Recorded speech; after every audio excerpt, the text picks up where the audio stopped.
هغه ملګری چېرته مه هېروه کم ملګری چې تا سره په سخته کې لاس ونیسي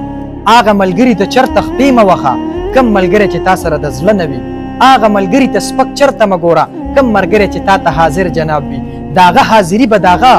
مجبوري نه وي بلکې د هغه حسن اخلاق وي چې تا سره به هر ټیم حاضر جناب وي ته هغه ته خبره کې هغه تا ته حاضر جناب وي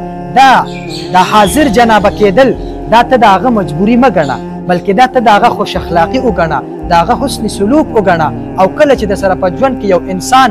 معمولي غونته کې ښېګړه هم وکړي که نه دا ښېګړه د قیامت د ورځې پورې مه هېر کوه کله ستاسو په منځ کې بې اتفاقي راشي هغه ټولې بې اتفاقۍ هغه ټول خفګانونه یو طرف ته که خو تا سره چې کوم ښه کړي دي د هغه ښه ځان ته رایادوه ستا په زړه کې به بغض هغه ته نه راځي نو یاري کوئ خو د نرتوب کوئ دا نه چې یاري کوه او دې خوا ول خپې وخه نو دې ته یاري نه وایي دې ته منافقت وایي او دا حقیقت خبره ده